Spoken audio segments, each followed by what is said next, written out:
Okay guys, Chris Eckhart here. Today we need to talk about glyphosate. We need to clear some things up, and I'm gonna bring this to you from a farmer's perspective because that's what I am. I'm a farmer. I grew up farming and I have use experience with Roundup, and I wanted to clear the air on this topic and help bring a little bit more of a rational discussion perspective to this very complicated topic of glyphosate. So let's get into it.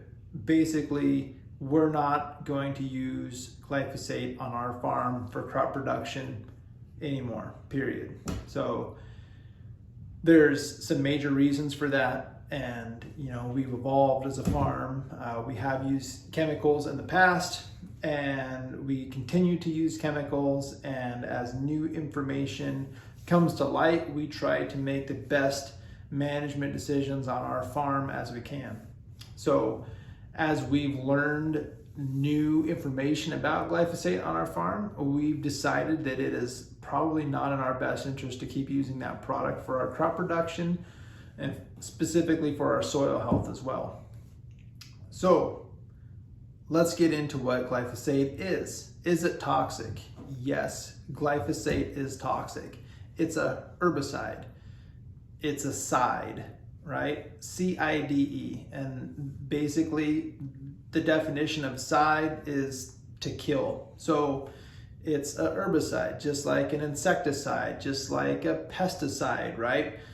Glyphosate's intended use is to kill. Well, that's not all of the history, and we'll get into that later of why glyphosate was really developed. But it's toxic. Yeah, okay. So are we going to take all herbicides away from farmers because they kill and because they're toxic? Well, I don't know if that's the best solution, and that's not my point here. But there is a lot of discussion about wanting to have glyphosate removed off of the use list for agriculture, for general use in home and gardens, all these kind of uses. Is that the best thing? I don't know. Well, let's look at what the alternatives are. So we have farmers right now using glyphosate on their field. We're concerned about that. What are their alternatives? Well, there's paraquat. Paraquat's a desiccant that is used to do burn down type treatment. Farmers will use it in fallow situations. They'll also use it in crop situations to desiccate the crop. It is a very toxic chemical. So if we go and we look up the LD50 on this stuff, we'll go LD50 glyphosate. Oral LD50 values for glyphosate are greater than 10,000 milligrams per kilogram in mice, rabbits, and goats. So they had a really hard time killing stuff with glyphosate through ingestion. If we go to paraquat for just, comparison, LD50 at paraquat. So when a toxic dose is ingested, paraquat has life-threatening effects on the gastrointestinal tract, kidney, liver, heart, and other organs. The LD50 in humans is approximately 3 to 5 milligrams per kilogram, which translates into as little as 10 to 15 milliliters of a 20% solution. So if you've ever taken NyQuil and you have that little container that's 30 milliliters, half of that, like less than half of that if you get paraquat, that'll kill you. That's some pretty toxic stuff. Now, I've been a commercial applicator in my past. I've gone and I've sprayed this stuff on other farmers' fields, right? That was my profession at that time. That was stuff that I wanted to be really careful. Like there's a skull and crossbones on the label for a reason. So you definitely want to have all your PPE. Like you got to have your stuff figured out. You don't want to have accidents when you're using that stuff. So yeah, there's some definite concerns when using paraquat, and we're wanting to just strip glyphosate off the shelves. Look, I'm not saying glyphosate doesn't have issues, but let's not just completely take this tool away from farmers and then force them to use this other product that's definitely more dangerous to use. So just some things to think about. Now, when it comes to our farm, reasons we're choosing not to use glyphosate on our farm, let's just go to the history of glyphosate in general. So that chemical was originally formulated to clean out boiler pipes. Back in 1964, this chemical was invented and patented to descale boiler pipes. So the boiler pipes would work more efficiently. It would get the minerals out of boiler pipes. And how did it do that? It would go through this, it was known as a chelating agent. So this chelation, it describes this chemical process that takes minerals, like it's a really, really strong bond to minerals. Chelation is a type of bonding of ions and molecules to metal ions. It involves the formulation or presence of two or more separate coordinate bonds between a polydentate. Anyways, it's a really strong bond, and it ties up these minerals that are locked in these boiler pipes and cleans them out. Okay, cool. So it's able to strip them away from these pipes. Well, if it's a chelating agent and we need these micronutrients in our field like magnesium, manganese, calcium to have healthy plants, what do you think spraying a lot of glyphosate's doing on our fields? Do you think it's having some effect? I'm forced to use my common sense brain because the science that I've seen out there, I've had enough of an experience with science that you can't always trust it, because science in at least agriculture is reductionary. It doesn't encompass all things working together. It looks at one specific thing, reduces it down to that, and says, does this help or does this not help? And it might help in that one instance, but when you start putting all these things together, then it doesn't help. And so when we're putting glyphosate on our field, I have to look at this from a common sense perspective and say, okay, we're putting this chelating agent on our field to kill weeds essentially, but is it having this other effect on the micronutrients that we want to have available to our plants long term?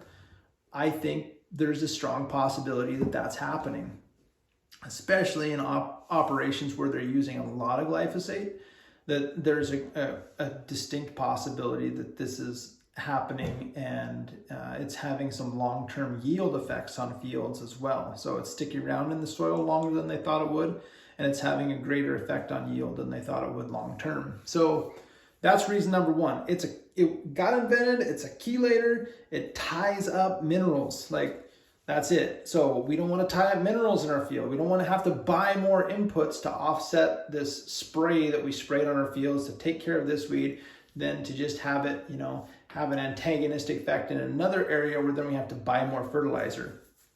That's reason number one. Reason number two, in 2010, glyphosate got patented as an antibacterial. Monsanto, it's normal for businesses, if they invent something like this, they want to find all the possible uses for it, and then they'll patent that just in case they want to take that to market later. Well, that would tell us that Monsanto spent money on doing research and found out that glyphosate has some antibacterial properties to it. Well, why is this a concern? Well, we have bacteria in our gut, so could there be some health-related concerns? People are getting tested for glyphosate in their blood, and they're finding glyphosate in their blood, so it's in our bodies. Does it have an effect on bacteria? Possibly, we don't know, but I don't think that that's very good. I don't want to mess around, I don't want to get on that chart, that mess around and find out chart. The more you mess around, the more you find out. So, yeah, that could be an issue. The other thing is we have biology in our soil, and some or most of that biology, at least in annual crop farming, is bacteria. And how are we affecting that bacteria by putting this chemical on our field?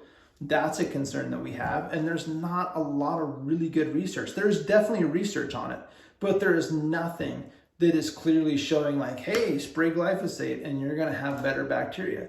In fact, there's research showing that you spray glyphosate on your field, and there's a good chance you're going to excite some of the known antagonistic funguses that are in the soil, like Rhizoctonia, Fusarium. If you're trying to grow wheat, these are really bad funguses that potentially take out your crop. So you have seedlings in the soil, you don't want them infected with Rhizoctonia. You don't want them infected with Fusarium.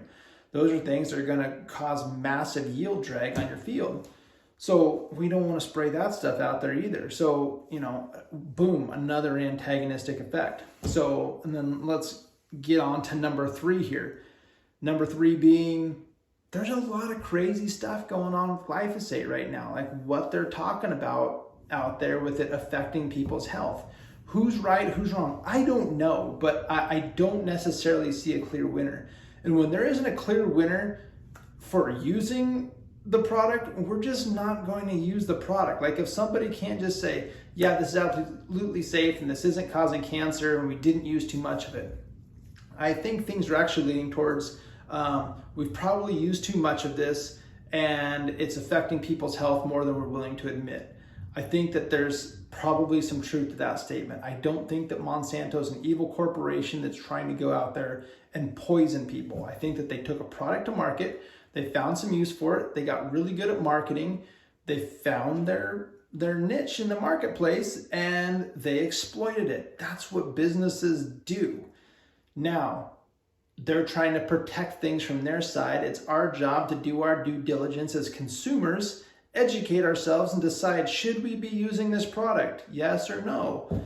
And I think if I'm a conscientious farmer and I'm looking at this and I'm looking at my soil health and I'm looking at my kids' health and my community's health, I'm not going to use glyphosate anymore because I'm seeing too many red flags stick up to where it doesn't make sense for me to use this chemical on my farm long term. I'm just saying this from an honesty perspective. And I think if other farmers got honest about stuff and they looked at things from both sides of the fence, I think they would come to some of these conclusions themselves. I can't speak to all farmers. We're adapting on our operation of how we're getting around using glyphosate.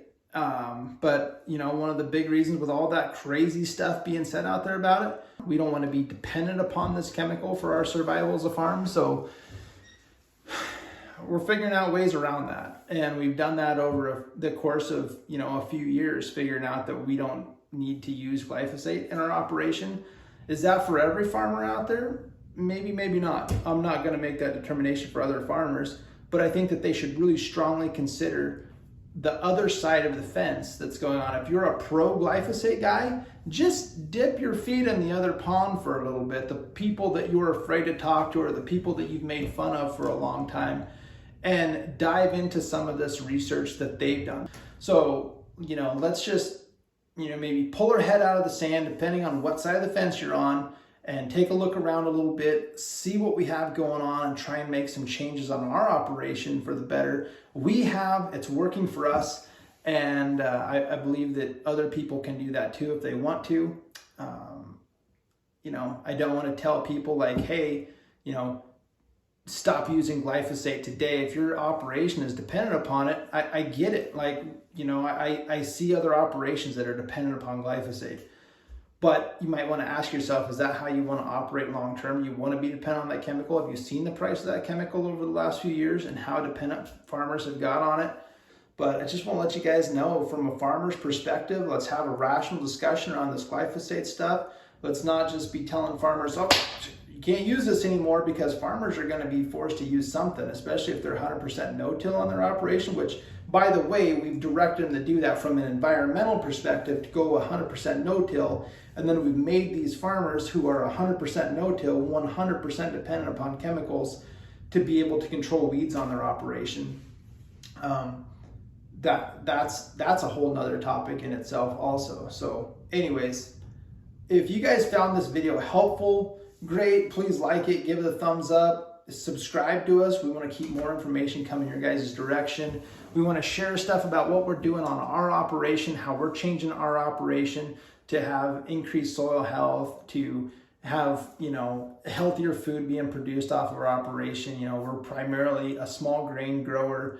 That's wheat, barley, oats, some canola, and we also do some hay too. But anyways, we're also a dryland farm. So, you know, we don't have any irrigation going on, but not high value producing crops, but nevertheless, this is stuff that are staples in our food supply, and it's also a food security issue too. So we want to make sure that, you know, those bins are full every year, and so crop protection is a big deal. Should everybody go 100% organic? I don't know.